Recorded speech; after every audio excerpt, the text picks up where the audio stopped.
The next order of business is the election of speakers of the House of Representatives for the 118th Congress. Nominations are now in order. The chair now recognizes the gentlewoman from New York, Ms. Stefanik.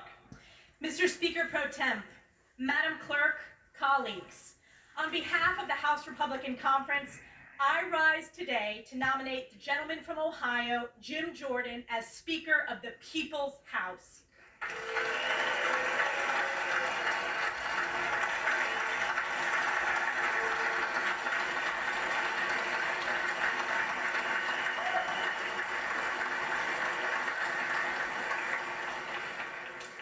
We are at a time of great crisis across America, a time of historic challenges in this very chamber, and a time when heinous acts of terror and evil have been committed against our great ally, Israel. As this body convenes for the sacred responsibility to elect the next Speaker of the People's House, I am reminded of the Book of Esther. For such a time is this. Jim Jordan will be America's Speaker for such a time as this. A time when hardworking American families are struggling under the vice of inflation, not able to afford groceries, heat, or gas because of the trillions and trillions of dollars of reckless spending by failed far-left government. A time when millions are being illegally trafficked and smuggled across our southern and northern borders due to the catastrophic and inhumane wide-open borders of Joe Biden. A time when violent crime is skyrocketing across America, destroying our great cities, suburbs, and small towns, where people no longer feel safe in their homes or in their communities. A time when American energy production has been crushed by Joe Biden's radical, failed, far-left policies, causing seniors, farmers, and families to pay more at the pump and struggle with skyrocketing utility bills. A time when the federal government is weaponized against we the people, who they are supposed to serve, stripping us of our God-given constitutional rights and wrongfully targeting conservatives, Catholics, and even parents at school board meetings.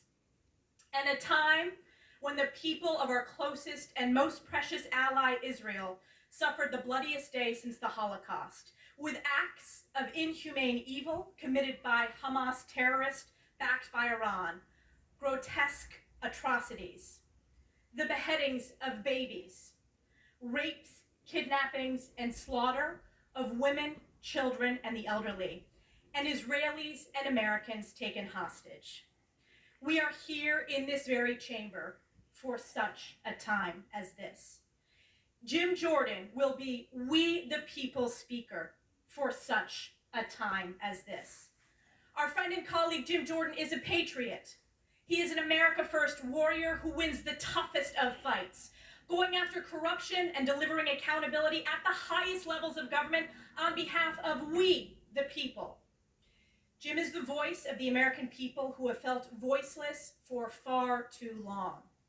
Whether as Judiciary Chair, conservative leader, or representative for his constituents in West Central Ohio, whether on the wrestling mat or in the committee room, Jim Jordan is strategic, scrappy, tough, and principled. He is a mentor, a worker, and above all, he is a fighter. And the American people know, we know, that Jim Jordan is a winner on behalf of the American people. Almost 10 years ago, many of us sat with our colleague Jim Jordan in this very chamber when Prime Minister Netanyahu delivered his historic joint address, which some of our colleagues across the aisle shamefully boycotted. Bibi pointed out that in this very chamber, we serve under the watchful gaze of Moses.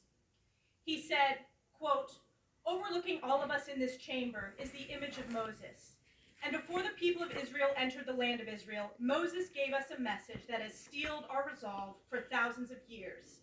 Be strong and resolute, neither fear nor dread them." He went on to say, "My friends, may Israel and America always stand together, strong and resolute. May we neither fear nor dread the challenges ahead. May we face the future with confidence, strength, and hope." End quote. On behalf of the American people, let's face the future with confidence, strength, and hope. Let's elect Jim Jordan, our Speaker of the People's House, for such a time as this. And I yield back.